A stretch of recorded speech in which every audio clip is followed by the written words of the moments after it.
The stars had always called to humanity, their distant light a beacon of possibility and wonder.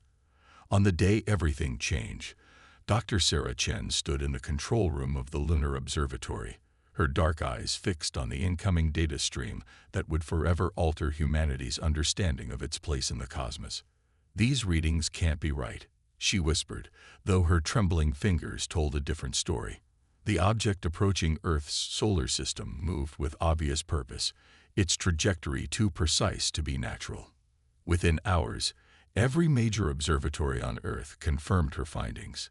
Humanity had its first definitive proof of intelligent alien life, and it was heading straight for them.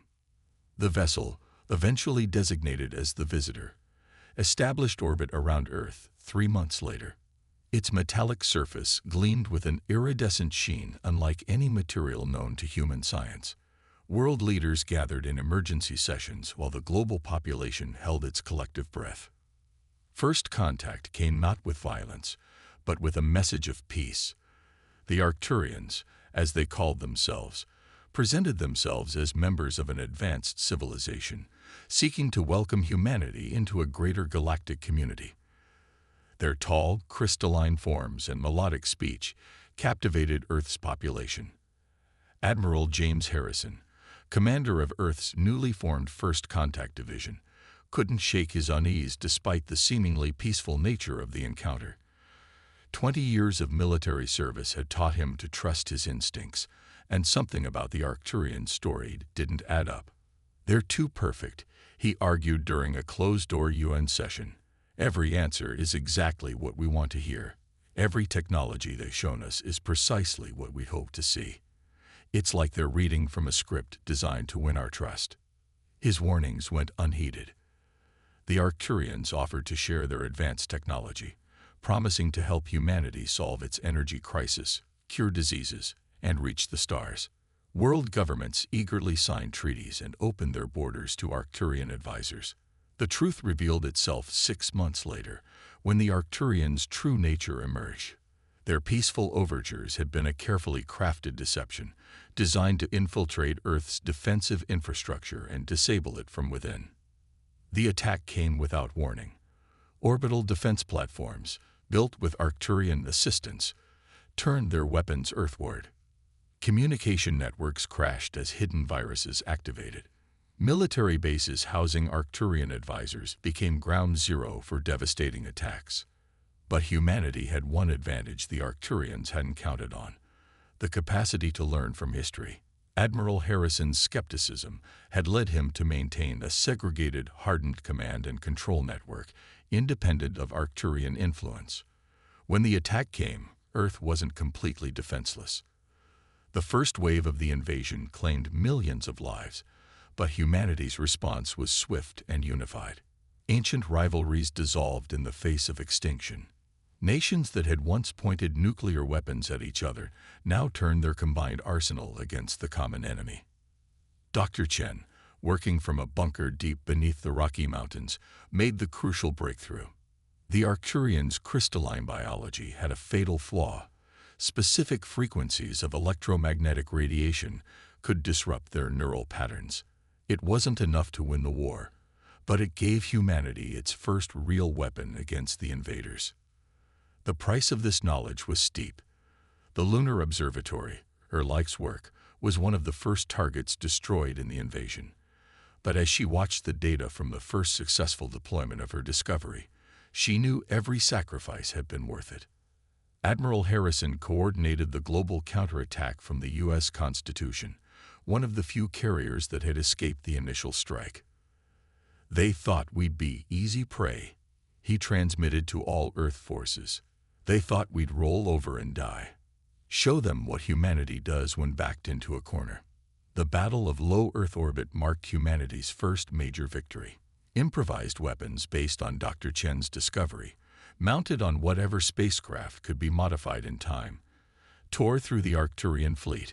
The aliens' superior technology couldn't compensate for the desperate creativity of human defenders fighting for their very existence.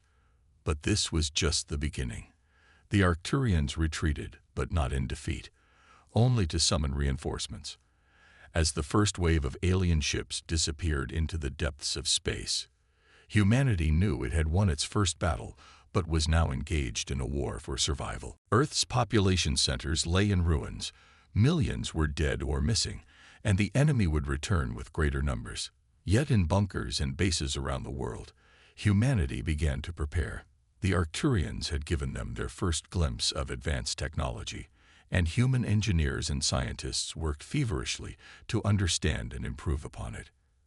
Admiral Harrison stood on the bridge of his carrier, watching the sun rise over a scared but unconquered Earth. "They wanted to break us," he said to his crew. "Instead, they've united us, and when they return, they'll find something they've never faced before, a humanity that knows its strength." Dr. Chen, reviewing the data from the battle, made another discovery that would prove crucial in the coming conflict. The Arcturians' retreat hadn't been as organized as it appeared. They had left behind enough technology for humanity to begin understanding faster than light travel. The race to prepare for their return had begun. The price of first contact had been steep, but humanity had survived its trial by fire. The question now was not whether Earth would fight back, but how far humanity would go to ensure its survival among the stars. In the year following the Arcturian attack, Earth underwent a transformation unprecedented in human history. The remnants of national governments unified under the newly formed Human Defense Coalition, HDC, pooling resources and knowledge in preparation for the inevitable return of their enemies. General Maya Rodriguez, formerly of the Brazilian Space Command, stood in the cavernous Assembly Hall of New Geneva, addressing representatives from every surviving nation. "The Arcturians gave us their worst, and we survived. Now we take their gifts, their arrogance, their technology, their underestimation of us, and we turn them into our greatest advantage." The technological leap forward was staggering. Dr. Chen's team, now working with scientists from every corner of the globe, had reverse-engineered crucial components of Arcturian technology. The crystalline computing cores they'd recovered proved to be quantum processors of incredible power, capable of calculations that would have taken Earth's most advanced supercomputers centuries to complete. Admiral Harrison, promoted to Supreme Commander of the HDC forces, oversaw the integration of these new technologies into Earth's defensive capabilities. The orbital shipyards, built from the wreckage of destroyed cities, began producing vessels that would have seemed like science fiction mere months before. "We're not just copying their technology," Dr. Chen explained during a briefing of military leaders. "We're improving it. Human creativity, our ability to think outside conventional boundaries. It's letting us push these systems beyond what the Arcturians ever imagined possible." The breakthrough came from an unexpected source. Dr. Yuki Tanaka, a theoretical physicist from Japan, discovered that human consciousness could interface with the crystalline processors in ways the Arcturians never could. Our more chaotic thought patterns, previously considered a disadvantage, created quantum resonances that amplified the system's capabilities exponentially. The first neural interface fighters emerged from the orbital shipyards 8 months after the discovery. These sleek vessels, piloted by humans in direct neural connection with their ship systems, demonstrated maneuverability and response times that exceeded anything seen during the first invasion. But humanity's preparations weren't limited to military technology. The HEC established the Sentinel program, a network of early warning stations throughout the solar system. These automated outposts, based on Dr. Chen's original observatory designs, could detect approaching vessels long before they reached Earth. The psychological impact of the invasion had changed humanity as well. Children who once played at being superheroes now trained in combat simulators. Universities restructured their curricula around defensive technologies and xenobiology. Every aspect of human society reoriented itself toward survival. Yet, amid the military buildup, humanity hadn't lost its fundamental nature. Art flourished, though now it often depicted scenes of resistance and unity. Music evolved to incorporate the haunting harmonics of Arcturian technology. Human culture adapted and grew stronger, fueled by the determination to preserve what made us unique. General Rodriguez supervised the first successful test of the Global Shield Network, a planetary defense system that could theoretically protect Earth from the kind of orbital bombardment that had devastated so many cities. "We're not just building weapons," she told her staff. "We're building a future where humanity never again has to fear extinction." The lunar base, rebuilt and expanded under Dr. Chen's direction, became humanity's primary research facility. Here, scientists worked to understand not just Arcturian technology, but the nature of their former enemies themselves. Understanding their biology, their psychology, their weaknesses, everything could be crucial to survival. Admiral Harrison focused on developing tactical doctrines that would play to humanity's strengths. "The Arcturians think in straight lines," he explained to his commanders. "They see A, then B, then C. We need to be the force that jumps from A to Z, then hits them from behind while they're still looking for B." As the first anniversary of the invasion approached, humanity had achieved more than anyone could have imagined possible. The neural interface fighters proved themselves in increasingly complex combat simulations. The Global Shield Network extended its protective umbrella over every major population center. The Sentinel program kept its tireless watch over the solar system.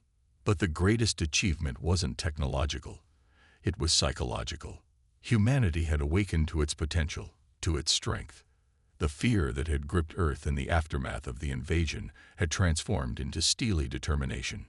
In her private laboratory, Dr. Chen worked late into the night, studying new data from the Sentinel network. The Arcturians would return, that was certain. But when they did, they would face a humanity they couldn't possibly have anticipated. A humanity that had taken their worst attack and emerged stronger, more unified, more determined than ever.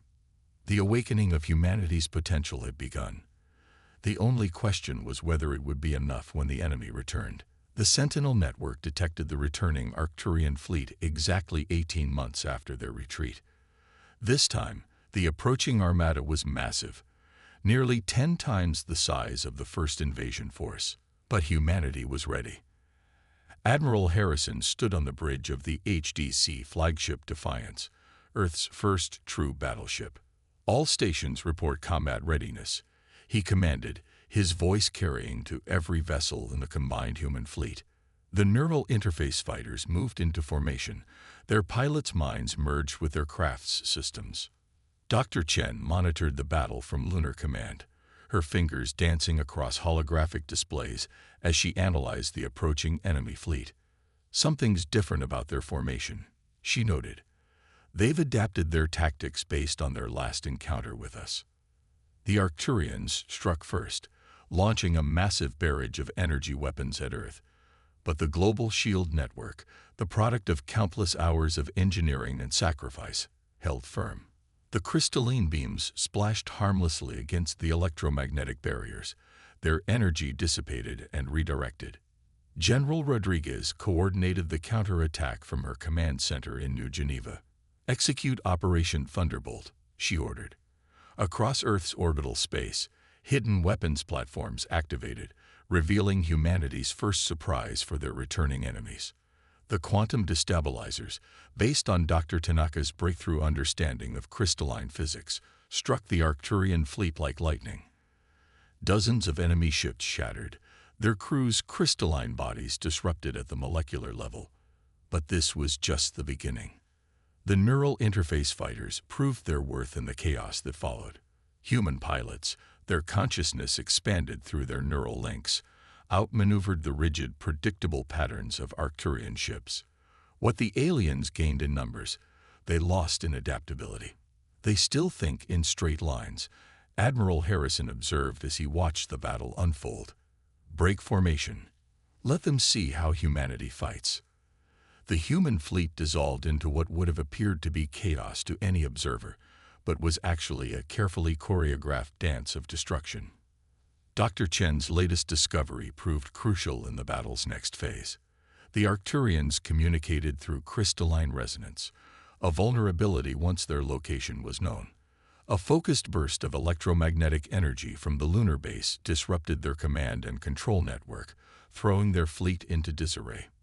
The Arcturians attempted to adapt, but found themselves facing an enemy that had spent 18 months studying their every weakness. Human weapons targeted their ships' vulnerable points with surgical precision. Neural interface fighters struck from impossible angles, their human pilots innovating tactics that defied conventional space combat doctrine. But the battle's turning point came from an unexpected source. A young neural interface pilot, Lieutenant Sarah Martinez, discovered she could use her neural link to project false sensor readings to nearby Arcturian ships. What began as one pilot's desperate gambit became a coordinated strategy as other neural interface fighters adopted her technique. The Arcturian fleet, already struggling against humanity's technological advances, found itself fighting an enemy it couldn't properly target or track. Ships fired on phantom targets while human vessels struck from their blind spots. The rigid hierarchy of their military structure became a weakness as confused commanders issued contradictory orders. Admiral Harrison seized the moment. All ships, execute Operation Sword of Dawn.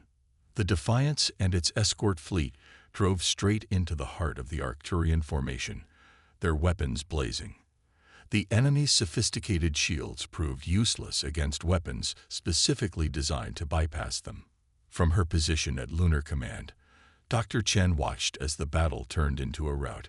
The Arcturians, facing defeat for perhaps the first time in their history, attempted to retreat. But humanity had planned for this as well. The Sentinel network's satellites reconfigured into gravity well generators, trapping the alien fleet in normal space. No escape this time, General Rodriguez transmitted across all frequencies. Humanity's future will not be decided by your mercy, but by our strength. The remaining human forces closed in, methodically destroying or capturing every Arcturian vessel. The Battle of Earth's Return, as it would come to be known, lasted less than 6 hours. When the final calculations were made, humanity had destroyed or captured nearly 80% of the Arcturian fleet. More importantly, they had taken prisoners, including several high-ranking crystalline commanders. In the battle's aftermath, as recovery ships collected debris and rescue teams searched for survivors, Admiral Harrison received a transmission from one of the captured Arcturian leaders.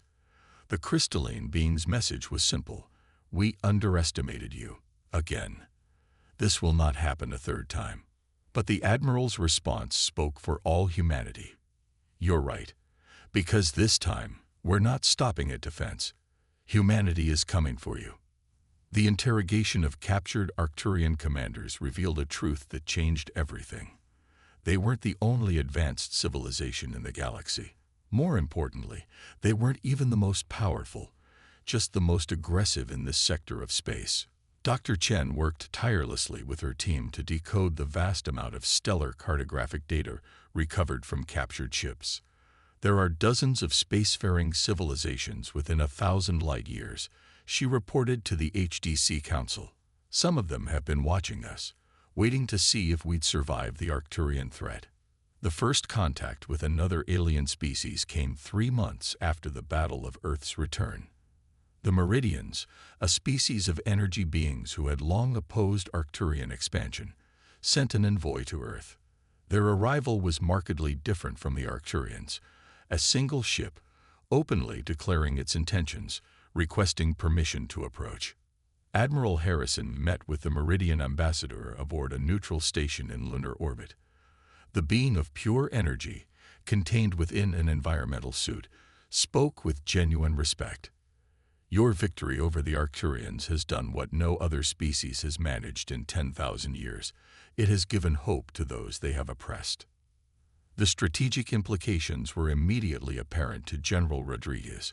"We're not just fighting for Earth anymore," she told her staff. "We have the opportunity to build something larger. An alliance that could ensure peace across this sector of the galaxy." The Meridians weren't the only ones watching. The Vulturi, a species of silicon-based beings who had lost 3 colony worlds to Arcturian aggression, sent their own delegation. Their advanced propulsion technology complemented human innovations in weapons and shields. More importantly, they brought detailed intelligence about Arcturian territory and defenses. Dr. Tanaka's team worked with Meridian scientists to develop new applications for the neural interface technology. The energy being's understanding of consciousness itself led to improvements that allowed pilots to process information at unprecedented speeds. The first joint human Meridian fighter squadron demonstrated capabilities that surpassed anything either species had achieved alone.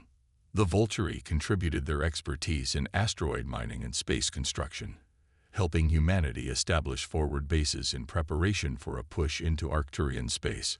These facilities, hidden in dense asteroid fields, became staging grounds for what would become the Liberation Fleet. But perhaps the most surprising allies came in the form of the synthetics, artificial intelligences that had evolved in the computer networks of an ancient, long-vanished species.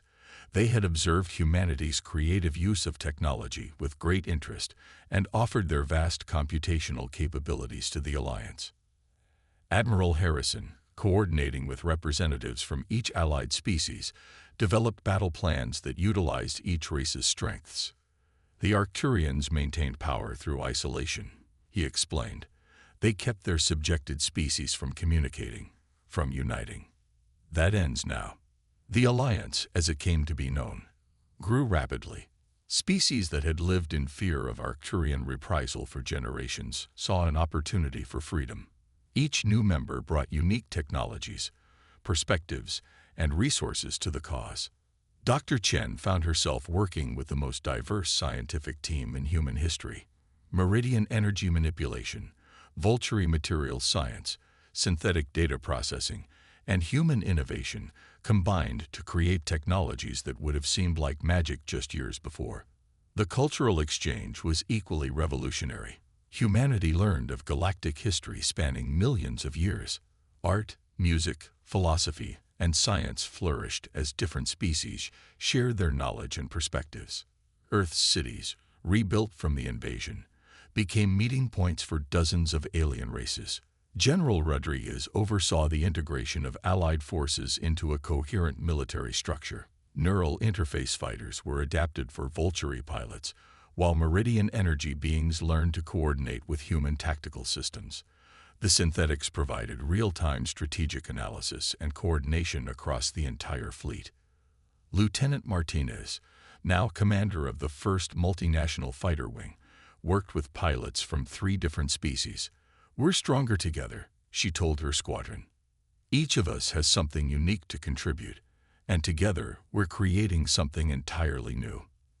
The Arcturians, monitoring the growing alliance with increasing concern, began fortifying their core worlds.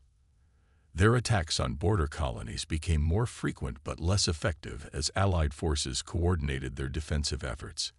For the first time in their history, they faced an enemy that could match and exceed their technological capabilities. Admiral Harrison stood on the bridge of the upgraded Defiance, now serving as the Alliance flagship. Representatives from each member species worked alongside human officers, preparing for the campaign that would end Arcturian dominance forever. "They thought they could divide and conquer the galaxy," he said. "Instead, they've united it against them." As the Alliance fleet grew and trained together, a new understanding emerged among its members. This wasn't just about defeating the Arcturians. It was about creating a new order in the galaxy, one based on cooperation rather than domination. Humanity, the youngest member of this coalition, had become its heart and driving force.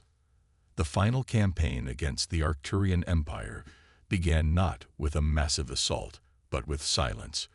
The synthetics infiltrated the crystalline communication networks, isolating Arcturian worlds from one another. In the confusion that followed, the Alliance struck. Admiral Harrison coordinated the multi-pronged invasion from the Defiance. Meridian energy ships phased through Arcturian shields as if they didn't exist. Vulturi mining vessels, converted to combat roles, drilled through planetary defenses. Neural interface fighters, piloted by crews from multiple species, struck with surgical precision. Their greatest weakness was always their predictability. Dr. Chen observed from the Alliance Command Center. They're fighting the last war, using tactics designed to counter what we were, not what we've become. The Arcturians' rigid military doctrine, once their strength, had become their undoing. The Alliance's advance seemed unstoppable until they reached the Arcturian homeworld. Here, in their last bastion, the crystalline beings revealed their final weapon, a device capable of accelerating their natural crystalline growth to consume entire planets. They had hidden this technology, fearing it would be turned against them. They're willing to destroy their own world to deny us victory, General Rodriguez reported as the first waves of crystalline growth began to spread across the planet's surface.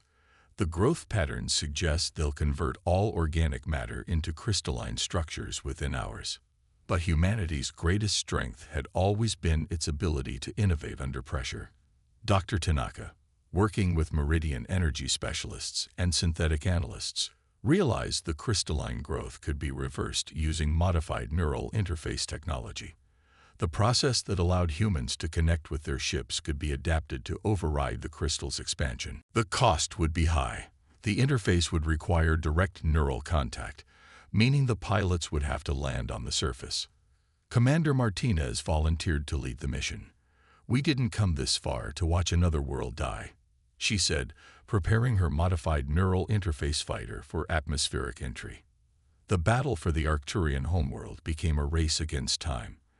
Alliance forces engaged the remaining Arcturian fleet, while Martinez and her multinational team fought their way to the planet's surface. The crystalline growth had already consumed major cities, creating vast forests of living crystal that threatened to overwhelm everything. Admiral Harrison watched from orbit as Martinez's team reached the central control complex.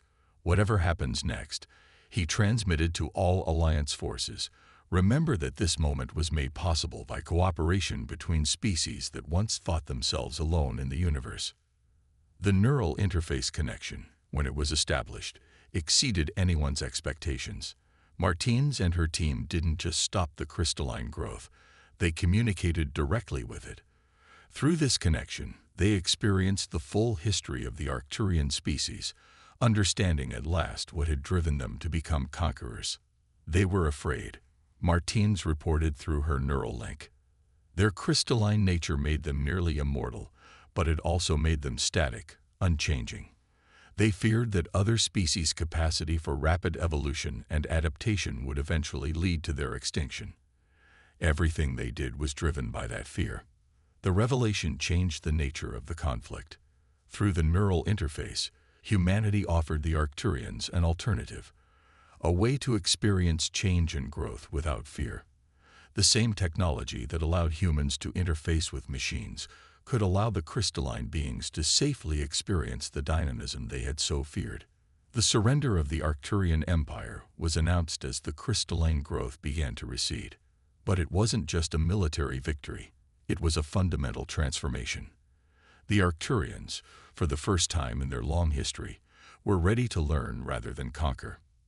Dr. Chen, studying the data from the neural interface connection, made perhaps the most important discovery of all. The Arcturians' crystalline technology was never meant for warfare, she explained.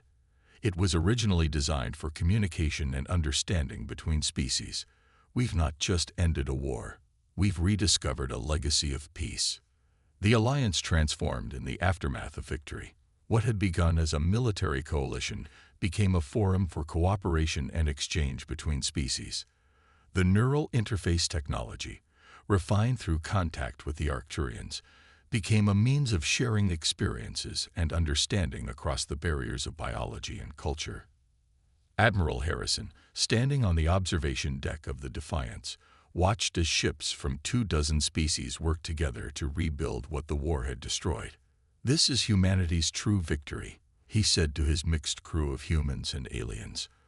"Not that we survived, not that we fought back, but that we brought unity where there was division."